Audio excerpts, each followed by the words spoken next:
और पंचांग दोष के अंदर एक और जो दोष आता है, 3 पंचांग दोष होते हैं। जो एक और पंचांग दोष जो हमें क्लास में देखना है वो हम स्टार्ट करते हैं। आज की जो ग्रुप के अंदर भेजा गया था चार्ट, उस पे काफी लोगों ने लिखा, एक दो ने नहीं लिखा है, बाकी सबका उसमें आ गया है। वो मैं चेक कर चुकी हूँ, उसको भी हम लोग अभी देख लेंगे कि क्या उसका आता है। Connected लेकिन to desktop N74 जो म्यूट QB. नहीं है प्लीज अपने आप को म्यूट करें। ठीक, हाँ म्यूट कर ले सब अपने आप को, जिनका भी म्यूट नहीं है। चलिए, तो पहले हम स्टार्ट करते हैं नक्षत्र से के ही आगे हम बढ़ते हैं कि नक्षत्र से हमें प्रिडिक्शन कैसे निकालनी है, और एक और पंचांग दोष जिसकी मैं बात कर रही हूँ वो क्या है। आप सबको ये पता होगा कि संक्रांति तो हर महीने सूर्य जब एक राशि से दूसरी राशि में आता है तो संक्रांति होती है, ये सबको पता है। ठीक है, और वो 14, 15, 16, 17 तारीख के आसपास ये संक्रांति लगती है। जैसे मकर संक्रांति बहुत फेमस है जो जनवरी में सूर्य मकर राशि के अंदर आना, सूर्य का मकर राशि के अंदर प्रवेश संक्रांति कहलाता है। अब संक्रांति जनरली हमें सिर्फ इतना नॉर्मल लोगों को जिनको नहीं पता है उनको ये पता होता है कि मकर संक्रांति, लेकिन संक्रांति हर महीने आती है। कुंभ संक्रांति, मीन संक्रांति, जब भी सूर्य एक राशि से दूसरी राशि के अंदर प्रवेश करती है। जब सूर्य एक राशि से दूसरी राशि में प्रवेश करते हैं तो उस वक्त नेचुरल है कि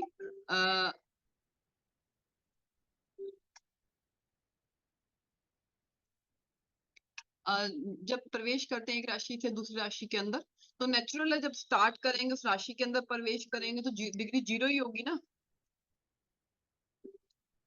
हाँ, एकदम से उस राशि में प्रवेश करेंगे तो डिग्री 0 होगी एकदम।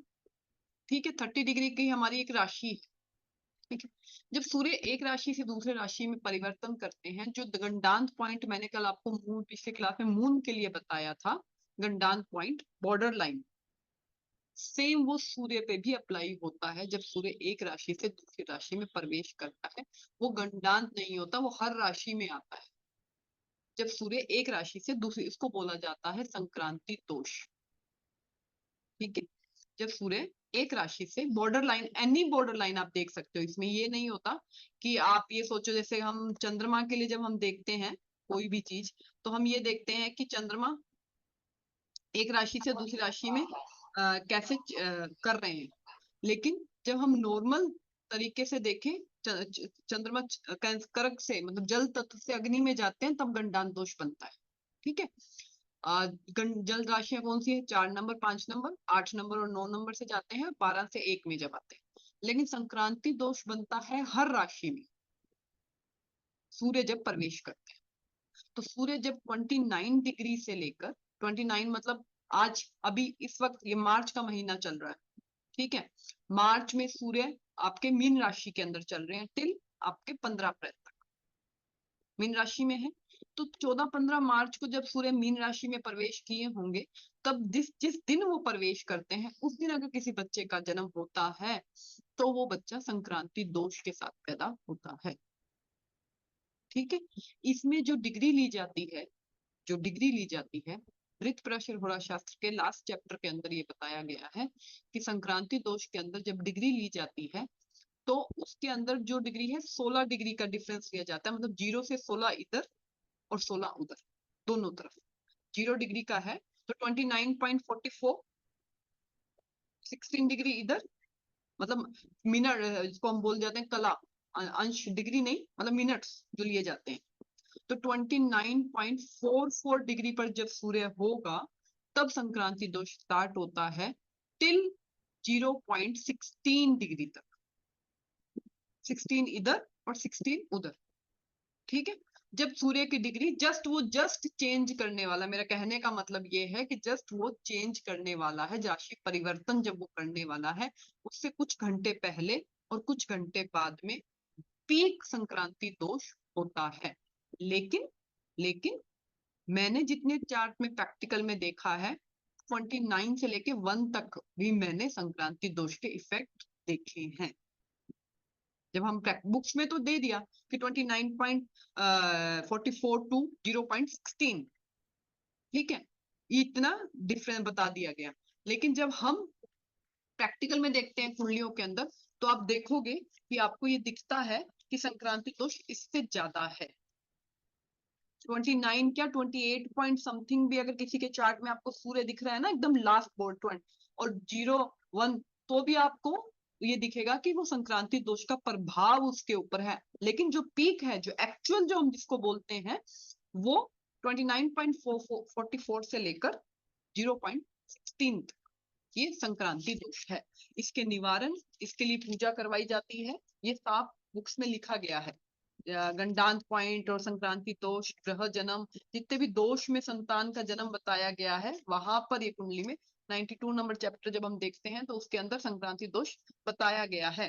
ठीक है, 16 घटी मतलब पहले मतलब 6.24 मिनट का जो टाइम होता है ना, जस्ट चेंज होने मतलब कुछ घंटे पहले कुछ घंटे बाद में। अब इसका फल क्या होता है, ये तो मैंने बता दिया आपको कि ये संक्रांति दोष है। ठीक है, अब इसका फल क्या होता है, रिजल्ट क्या है। सूर्य किसके कारक है, सूर्य आत्मा है।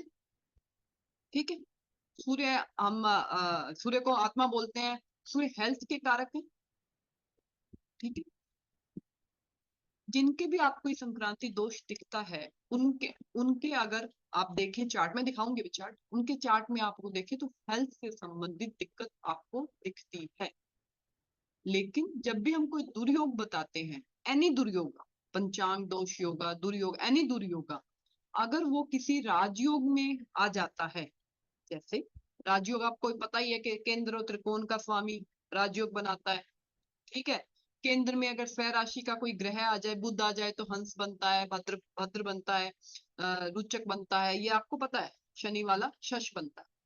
तो अगर किसी राजयोग के अंदर वो ग्रह आ जाए, अगर किसी राजयोग के अंदर अगर वो ग्रह आ जाए, फिर वो इतनी दिक्कत नहीं दर्शाता है। बहुत फेमस लोगों के चार्ट में भी आपको संक्रांति दोष दिखेगा, जैसे नरेंद्र मोदी जी, 17 सितंबर का बर्थ है ना, 17 सितंबर। ठीक है, उनके चार्ट में भी आपको संक्रांति दोष दिखेगा। लेकिन मैंने पहले हमेशा बोला, इतने फेमस चार्ट में ऑलरेडी इतने राजयोग होते हैं कि ऐसी चीजें इफेक्ट नहीं करती। ऑलरेडी वो इतनी बड़ी पोजीशन, तो आप समझ सकते हो कितना प्रारब्ध और कितने राजयोग उस कुंडली के अंदर ऑलरेडी हैं। ठीक है, लेकिन अगर भी कोई दोषा, जैसे पंचांग दोष पहला करवाया, आज ये दूसरा पंचांग दोष है, तीसरा अपन फिर करेंगे। पहले चीजें समझ लें किससे वो बनता है। ठीक है, तो जब हम ये सारी चीजें करते हैं, तो हमें ये देखना चाहिए कि अगर वो किसी राजयोग, धीरे धीरे जैसे जैसे कुंडलियां देखेंगे समझ आएगा कि क्या बन रहा है। लेकिन अगर वो किसी राजयोग के अंदर आ जाता है, तो इतना बुरा इफेक्ट जो नॉर्मल है वो नहीं देते। लेकिन अगर पीक डिग्री पर हो, तो मैंने जनरली इफेक्ट होते देखा है। तो पहला चार्ट मैं आपके सामने शेयर करती हूँ संक्रांति दोष का, उसको देखिएगा।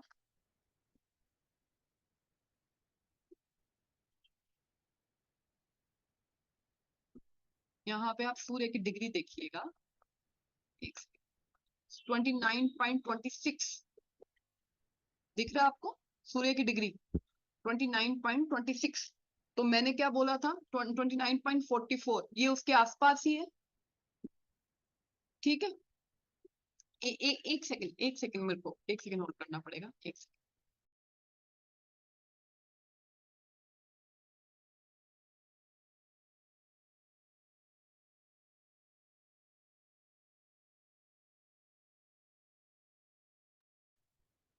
तो ये आपको यहाँ पे 29.26 दे रहा है। ठीक है, ये स्वामी विवेकानंद जी का चार्ट है। यहाँ पर संक्रांति दोष के लिए ये पॉइंट भी बोला जाता है कि अगर संक्रांति दोष पीक संक्रांति दोष है, तो लॉन्जिविटी में भी कमी देता है, ये लिखा हुआ है। तो संक्रांति दोष का पूजन करवाना बहुत जरूरी है। अगर पीक इस टाइप का हो ना, एकदम बॉर्डर लाइन के, तो लॉन्जिविटी में भी कमी दर्शाता है। उस वक्त में आपको संक्रांति दोष का पूजा करवाना पड़ता है। जब हम किसी बच्चे का चार्ट देखते हैं, ये वो नियम है, जब हम किसी बच्चे का चार्ट देखते हैं तो हमें क्या चीजें सबसे पहले देखनी चाहिए। जब हमारे पास कुंडलियां आती है ये बताने के लिए, ये पूछने के लिए कि सर्जरी का टाइम है, ये टाइम है, तो हम किस टाइम पर किस वक्त सर्जरी के लिए डॉक्टर को बोले, तो हमको ये चीजें साइड पे देखनी है पहले कि ये चीजें तो नहीं है, गंडान तो नहीं है, संक्रांति दोष तो नहीं है। अगर हम ये देख लें, एक दिन के डिफरेंस से चेंज हो जाएगा, 1 पॉइंट थोड़ा सा सूर्य आगे जाएगा, ये चेंज है, थोड़ा सा सूर्य आगे गया, ये चेंज है। ठीक है, तो द मोमेंट सूर्य जब राशि परिवर्तन करते हैं वो शुभ नहीं है उस जातक के लिए। तो आप ये लॉन्जिविटी अगर इसमें बुक में वृत्त प्राशर होरा शास्त्र में लिखा गया है, तो ऐसे तो लिखा नहीं गया, और आपको पता स्वामी विवेकानंद जी की एज कितनी थी। ठीक है, तो ये हमको समझना है कि संक्रांति दोष को पढ़े कैसे। अब हर बार इसको, अब ये तो मैंने फेमस चार्ट लिया, अब मैं एक बहुत सिंपल चार्ट लेती हूँ। ठीक है, सिंपल चार्ट, जिनकी कुंडली में संक्रांति दोष बन रहा है, उनकी कुंडली में संक्रांति दोष बन रहा है, तो जो जो चीज लिखा गया और डिफरेंस देखिएगा सूर्य का। ठीक है, तो उनकी कुंडली में संक्रांति दोष बन रहा है, पहले देखिए, फिर मैं आपको बताऊंगी कि उसको हम प्रिडिक्शन में कैसे लेकर आए। कि ऐसा तो नहीं है कि हम हर किसी को, जो बच्चा भाई आपसे नहीं पूछा गया उसके बाद आपके पास कुंडली आती है, तो ऐसा तो नहीं ना, हम हर किसी को ये बोल दें कि आपकी तो लॉन्जिविटी कम है, ऐसा तो बोल ही नहीं सकते, पहली बात तो ये। ठीक है, और अगर आता भी है तो वो क्या, ये तो मैंने फेमस चार्ट दिखा दिया और हमें पता है कि स्वामी विवेकानंद जी की एज में क्या था। लेकिन अगर फेमस चार्ट नहीं हो, नॉर्मल रूटीन के चार्ट जब हमारे पास आते हैं, उनमें भी ये कैसे काम करता है हम उसको देखते हैं।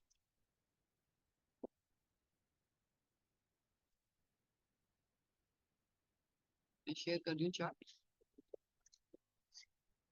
आप सूर्य की डिग्री देखिए प्लीज, 29.12, सेम वही एक दिन का अंदर है, 29.12। ठीक है, यहाँ पर सूर्य इसमें कुंभ राशि के अंदर सूर्य ने प्रवेश, कुंभ राशि के अंदर सूर्य ने प्रवेश किया है। अब यहाँ पर हम, सॉरी, कुंभ राशि से निकलकर वो मीन राशि की तरफ जा रहे हैं। कुंभ राशि में 29 के हैं और मीन में वो जा रहे हैं, मतलब 14 मार्च को वो चेंज कर लेंगे, या रात को 13 मार्च की रात को वो चेंज कर लेंगे। एक दिन में 1 डिग्री क्रॉस करते हैं सूर्य। तो यहाँ पर इस जातक की अगर मैं हेल्थ बताती हूँ, सिर्फ मैं कोई नहीं देख रही ग्रह की प्लेसमेंट, मैं भी कुछ भी नहीं देख रही, अगर हम देखेंगे देख सकते हो आप समय, अभी जो बेसिक चीज है उसको समझिए। तो यहाँ पर जब मैं बताऊं कि इस जातक की हेल्थ, तो इनकी हेल्थ हमेशा से ही खराब है, और स्पेशली इनकी जब सूर्य की महादशा लगी, सूर्य की महादशा लगी थी आज से 10 साल पहले, अभी चंद्रमा चल रहा है, तब से इनका हेल्थ इशू बहुत स्ट्रांगली खराब है। प्रॉपर नॉर्मल इनको सात्विक खाना खाना पड़ता है। अगर ये थोड़ा सा भी तला या थोड़ा सा भी ऐसा खाना, एज कोई ज्यादा नहीं, 85 बॉर्न है, ठीक है, लेकिन सात्विक खाना खा, अगर थोड़ा सा भी ऐसा खाना खा ले तो हेल्थ इश्यू आ जाएगा आपका, दिक्कत इतना ज्यादा, एसिडिटी प्रॉब्लम, माइग्रेन प्रॉब्लम, ये सारा इतना ज्यादा बढ़ जाएगा कि आप काम भी नहीं कर पाओगे। तो हेल्थ इश्यू बहुत स्ट्रांगली है अगर अपने आप को सात्विक तरीके से ये मेंटेन ना करें। तो आपने डिग्री देखी सूर्य की 29.12। अब हम लोग ये देखते हैं, मैं आपको एक और चार्ट दिखाती हूँ इसके साथ ही, कि ये इसमें हमको समझना कैसे है कि प्रिडिक्शन करना, हम इतना बोल सकते हैं आपको, ये हेल्थ इशू दे सकता है अगर किसी बच्चे का, तो इसका सभी पंडित करवाते हैं, ये लिखा हुआ है, तो ये आपको सब जगह दिख जाएगा कि हर किसी को पता है संक्रांति दोष की पूजा कैसे करवाई जाती है। ठीक है, अब हम इसके अंदर एक और चार्ट देखते हैं, श्री नरेंद्र मोदी जी का मैं आपको चार्ट दिखाती हूँ। मैंने आपको पहले बोला था अगर कोई दुर्योग किसी राजयोग के अंदर है, वैसे तो इन बड़े चार्ट के अंदर बहुत कुछ होता है, कुछ लोग इनकी लिब्रा लगन मानते हैं, कुछ लोग इनकी स्कॉर्पियो लगन मानते हैं, क्योंकि ये बॉर्डर लाइन का लगन है। ठीक है, लेकिन इसमें बहुत सिंपल सी एक बात बताती हूँ मैं, आप सूर्य की डिग्री देखिएगा 0.36, सेम संक्रांति दोष, सबको दिख रहा है क्लियर, सूर्य की डिग्री। यहाँ पर सूर्य किसके साथ है, केतु और मरकरी।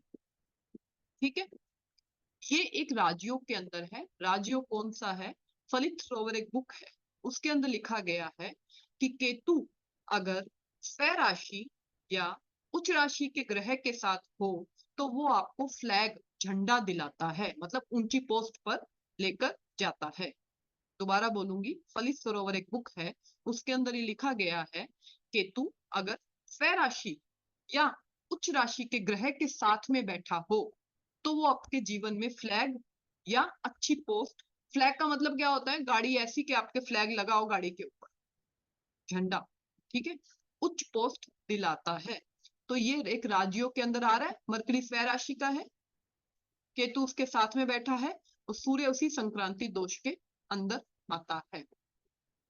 ये सबको दिखा चार्ट, ठीक है। और यहां पर आप कहेंगे सूर्य इनका वार स्वामी भी बनता है।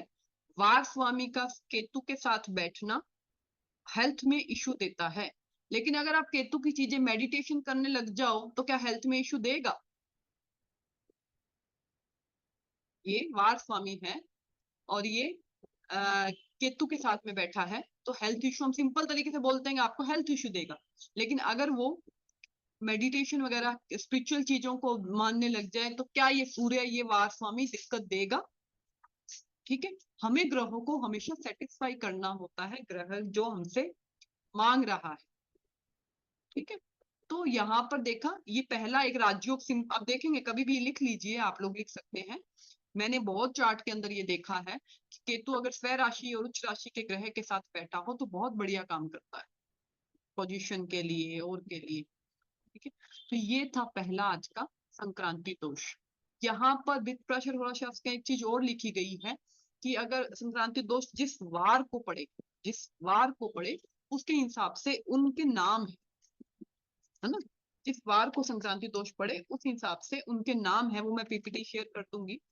उनमें यहाँ पर लिखा गया है कि अगर संडे को है तो घोर संक्रांति है, सैटरडे को है तो डिपेंड तो नेम, वो उतना इफेक्ट उसका ज्यादा और कम हो जाता है। 7 दिन है ना अपने पास, संडे टू सैटरडे, तो 7 दिन की संक्रांति अगर इस वार को लगती है तो उस दिन का नाम दिया गया, जो मैं आपको फोटो भेज दूंगी। तो आपको नाम से समझ आ सकता है कि कौन सी संक्रांति की स्ट्रेंथ खराब करने की ज्यादा है और कौन सी संक्रांति की स्ट्रेंथ खराब करने की कम है, ठीक है। तो ये सारी चीजें इसमें आती है। तो ये समझ आया सबको संक्रांति दोष, कि हम संक्रांति दोष को कैसे समझेंगे। अब आप लोगों को इसको कैसे देखना है, आप लोग कैसे इसको काम कर, मतलब मैंने तो जो जितना मैंने देखा मैंने बता दिया, जितना मैंने समझा मैंने बता दिया। आप लोगों को ऐसे चार्ट ढूंढने जो 13, 14, 13, 14, 15, 16 के आसपास जिन बोर्न होंगे, ठीक है। आप क्या, अब ये तो संग्रह, लेकिन आप ये तो देख सकते हो अपने घर में 13, 14, 15, 16 का कौन बोर्न है अपने आसपास, उनके चार्ट उठाइए, उनके चार्ट उठाइए, फिर आपको समझ आएगा कि ये संक्रांत उनके क्या इसका इफेक्ट आ रहा है। देखो मैंने बोला ना कि कई बार हमें ये राजयोग तो मुझे पता था, तो मैंने आपको बता दिया। ऐसे राजयोग जो अपने को कई बार पता नहीं होते, तो वो इफेक्ट दे रहा है या नहीं दे रहा है ना, उसका भी तो असर आता है ना। तो इसलिए अपन जब इसको प्रैक्टिकल में 10 चार्ट, कम से कम 10 चार्ट इसे, मतलब ये देखते हैं ना कि इस डेट के पास के हैं, तब आपको समझ आएगा कि ये संक्रांति दोष कैसे काम कर रहा है, ठीक है। और जिस वार को है क्या उतना इफेक्ट कर रहा है, ठीक है।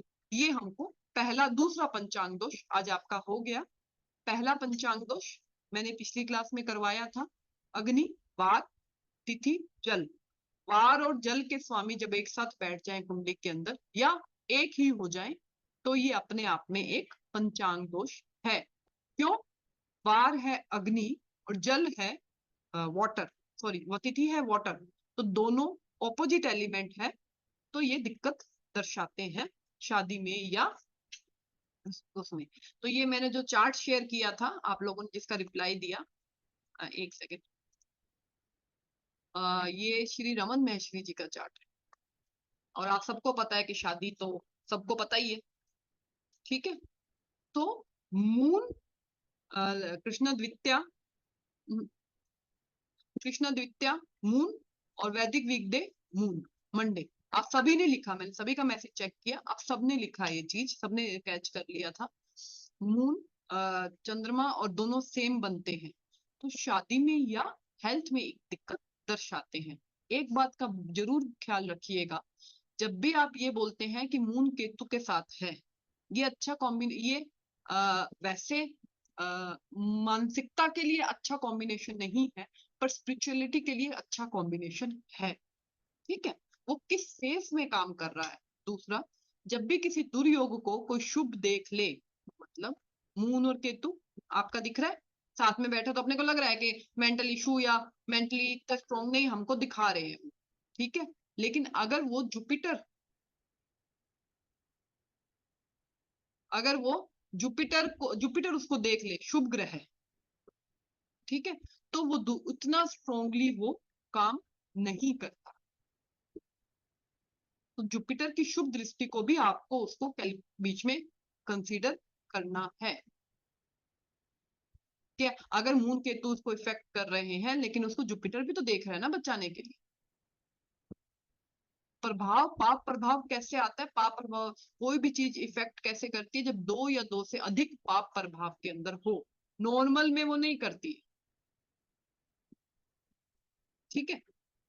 अब यहाँ पर आप सभी ने लिखा mercury with Venus in Scorpio, यहाँ पर मरकरी भी ऑकल्ट वाले डीप साइन स्कॉर्पियो साइन, लग्नेश भी इसमें जा रहा है, ठीक है।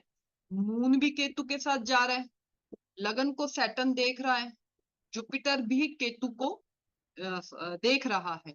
तो जब हम ये देखते हैं संन्यास योग या स्पिरिचुअलिटी की तरफ आपका ध्यान जाएगा या नहीं जाएगा आपके जीवन के अंदर, जब हम ये देखते हैं कि आप स्पिरिचुअलिटी की तरफ, योग की, इनकी तरफ जाएंगे या नहीं जाएंगे, तो कुंडली में केतु, मून, जुपिटर और सैटर्न का योग होना चाहिए। योग का मतलब होता है इनका कोई रिलेशन बनना चाहिए। तो जुपिटर सैटर्न की साइन के अंदर है, जो मून और केतु को देख रहे हैं। ये लिख लीजिए भले ही, आपको जब भी किसी के चार्ट में इन तीनों चारों का एक साथ संबंध मिलेगा ना, ट्राइन संबंध कह सकते हैं आप इसको, या आपको वो साफ दिखेगा कि वो अध्यात्म की तरफ या स्पिरिचुअलिटी की तरफ वो इंसान का झुकाव ज्यादा है नॉर्मल से। जुपिटर सैटर्न का इन्फ्लुएंस लेके बैठा है, क्यों? क्योंकि वो सैटर्न की साइन के अंदर बैठा है और वो मून और केतु को पंचम दृष्टि से देख रहा है, और केतु भी जुपिटर को नवम दृष्टि से देख रहा है, और सैटर्न लगन को देख रहा है सब, और मरकरी आठवीं साइन के अंदर बैठा है, ठीक है। तो ये, और आठवें भाव से भी मंगल लग्नेश को देख रहा है। तो ये सारी चीजें, ये रमन महेश्वरी जी का चार्ट था। फेमस चार्ट इसलिए देती हूँ क्योंकि आपको समझ आ जाए कि शादी हुआ या नहीं हुआ, हेल्थ इशू कैसा रहा, आप उसको बाद में खुद समझ सके कि मैंने पढ़ा है सबका, लेकिन आप उसको समझ सके कि हम कितने एक्यूरेसी पर जा रहे हैं। पूनम जी, ये रमन महर्षि जी के चार्ट पे एक क्वेश्चन पूछूं मैं? हाँ जी। इसमें आपने बताया कि केतु मून का कॉम्बिनेशन प्लस उसमें राहु का भी सप्तम दृष्टि पड़ रहा है, तो और केतु मून थर्ड राशि में है, बट खाली गुरु का एक्सपेक्ट होने से भी वो कम प्रभाव हो जाता है उसका? कभी भी राहु केतु के आमने सामने आप ये नहीं बोलोगे कि केतु पर राहु की दृष्टि है, वो तो हमेशा 180 डिग्री है, वो तो हमेशा इन्फ्लुएंस लेकर ही बैठे हैं कि राहु की पंचम और नवम दृष्टि ही है, क्योंकि वो उसका असर ऑलरेडी लेकर बैठे हैं। बराबर बराबर। और ये तो मैं नहीं बता रही हूँ, ये बुक्स में नियम है। जुपिटर, सैटर्न, केतु और मून, क्यों? मानसिकता, हमारा मन किस तरफ जाएगा, ठीक है। इनका अगर ट्राइन संबंध बने, साथ युति बने, दृष्टि संबंध बने, संन्यास योग है, ये तो सब बुक्स में लिखा हुआ है। क्यों? क्यों? सैटर्न आपको पुरानी चीजों की तरफ, पुरानी इनकी तरफ लेके जाता है, ठीक है। जुपिटर आपको स्पिरिचुअलिटी की तरफ केतु और जुपिटर स्पिरिचुअलिटी की तरफ लेकर जाते हैं। तो इन तीनों का अगर कहीं से भी कुंडली में रिलेशन बनता है, आप सीधा उस जातक से पूछ सकते हैं कि आपको स्पिरिचुअल बुक्स में या स्पिरिचुअलिटी की तरफ या ऐसे धर्मगुरुओं को पढ़ने में, इनमें आपको इंटरेस्ट आ रहा है कि नहीं आ रहा, सीधा पूछ सकते हैं। मेरा है दीदी। है। हाँ जी संदीप जी। मेरा है। तो आपको आता होगा इन सबको पढ़ने हाँ में। दीदी, बहुत ज्यादा जो और अगर मून भी आ जाता है तो है हम, दीदी, मून भी। हाँ, तो हम सोचते हैं कि हम थोड़ा मेडिटेशन करें, डीप जी ध्यान जाएं, अपना कैसे जागरण जागृत होता है वो जी। करें। ये तो सभी बुक्स में लिखा हुआ है, ठीक है। क्यों? अब क्या, अब राहु को तो मैं मेडिटेशन या अध्यात्म के लिए नहीं जोड़ूंगी, ठीक है। मैं वीनस को भी नहीं जोड़ूंगी, ठीक है। जो इनके कारक हैं, बहुत एक सिंपल सा बताती हूँ। जिनका मून नहीं है, मान लीजिए किसी का मून नहीं होगा, ये कॉम्बिनेशन तो बन रहा है, जो ये कॉम्बिनेशन बन रहा है 9080 और 9081 के जो बॉन्ड है, उनकी कुंडली के अंदर ये कॉम्बिनेशन बन रहा है कि वीनस और जुपिटर साथ में बैठा है, केतु ट्राइन में है। ठीक है, मून अगर है ठीक है, नहीं है मून की बात कर रही हूं, ठीक है। तो आप देखेंगे उनका नेचर एज कंपेयर दूसरे लोगों से थोड़ा स्पिरिचुअलिटी की तरफ, मून नहीं आ रहा तो वो पूरा उसमें नहीं जा पा रहे, ठीक है। लेकिन उनका नेचर सोशल नहीं होना, सिंपल नेचर, सोशल, ज्यादा सोशल गैदरिंग पसंद नहीं, अपने आप में रहना, अपने सीमित रहना, अपना एरिया में खुश रहना ज्यादा, ये सारी चीजें ये वाला देता है। जब मून आ जाता है तो थोड़ा सा लेवल ज्यादा दे देता है इसका। ओके। मानसिकता, आपकी मानसिकता किस तरफ जा रही है। आज के समय में हम ये तो नहीं बोलते कि आपने संन्यास ले लिया, ये देश काल पात्र के हिसाब से चेंज हो गया, ठीक है। तो हाँ, मुझे स्पिरिचुअल बुक्स पढ़ने में, इनके बारे, इन गुरुओं के बारे में पढ़ने में, मेडिटेशन करने में, और कैसे डीप, प्लीज अपने वीडियो ऑन करें जो कर सकते हैं, कैसे डीप में और ज्यादा डीप में मेडिटेशन कर सकता हूँ, ये सब चीजें में उनको इंटरेस्ट आता ही आता है, ठीक है। तो ये तो योग है। अभी क्या है, अगर मैं ये बोलूं कि मैं एक क्लास योग पे ले लूं तो मुझे कोई योग नहीं याद आएगा, ठीक है। लेकिन वो जैसे जैसे वो कुंडली आएगी ना, तो वो वैसे वैसे मुझे याद, क्योंकि मैंने लिखा तो कुछ हुआ नहीं है, ठीक है। तो जैसे जैसे इसलिए मैं कुंडलियां भेजती हूँ कि अगर उस कुंडली में आप दो बात निकाल रहे हैं तो मैं भी दो बात बताऊं आप, कि ये योग इसमें आ रहा है, ये राजयोग है, ये दुर्योग है, ये चीज है। तो कोशिश करिएगा, अगर मैं कोई नियम बताती हूँ उसके लिए अलग से एक पेज बनाइएगा, सूत्र जिनको प्रिंसिपल्स, और अलग से पेज बना के अलग जगह पर लिखिएगा उसको, क्योंकि अगली बार जब हम पूछेंगे तो 4 क्लास पीछे जा चुका होगा वो नियम, ठीक है। तो एक प्रिंसिपल्स का 2 या डायरी छोटी सी अलग से बनाइए। जैसे आज एक नियम आया, केतु स्वराशि और उच्च राशि के ग्रह के साथ हो, ये अपने आप में राजयोग है, उच्च पोस्ट दिलाता है। अब ये कहाँ काम आएगा, जब आपके पास बच्चे आते हैं, हमें यूपीएससी का पेपर देना है, हमें हाई पोस्ट के गवर्नमेंट जॉब पे मैं जा पाऊंगा कि नहीं, ऐसे भी तो क्वेश्चन आएंगे ना लाइफ में। तो उनके रिप्लाई करते वक्त अगर ये पॉइंट आपको दिखता है तो आपको आप जवाब देने लायक बन जाएंगे ना, है ना। तो ये पहला केतु वाला, आज 2 मैंने प्रिंसिपल बताए हैं, पहला केतु वाला और दूसरा भी ये रहा, moon Jupiter Saturn and Ketu, इनका योग बने तो अपने आप में आप स्पिरिचुअलिटी की तरफ बहुत ज्यादा आपका, मतलब मैं ये बता दूं आपको, मैं एक सिंपल सा, संदीप जी इसको एग्री करेंगे जब सुनेंगे, इन लोगों का ध्यान, मानसिकता है ना, मानसिकता सोते वक्त भी इसी तरफ रहती है कि मैं इसको कैसे एग्जीक्यूट करूं, जी। हाँ, ये उस तरफ जा, क्यों, क्योंकि मून इसके अंदर आया हुआ है, मून जैसा वैसा आपका मानसिकता, तो उनका सुबह बात, 3 बजे नींद खुल जाना दीदी, सारी चीजें हाँ हैं, हाँ है। मेडिटेशन में चले जाना, अब ध्यान लगाना, वो चीजें हैं। आप लोग ये बोलोगे मून के साथ केतु शनि का इन्फ्लुएंस है, ये तो तामसिक हो गया, नहीं, जुपिटर उसको देख के उसको वो जो चीजें हैं उसको बढ़ा रहा है, ठीक है। तो इस तरह से हमको कुंडलियां खोलनी होती है, और ये नियम बुक्स में लिखे होते हैं, बस हमें कुंडलियां मिल जाती हैं वैसी तो हमें याद रह जाता है, और वैसी कुंडलियां नहीं मिलती हैं तो वो साफ हो जाता है पड़ा हुआ।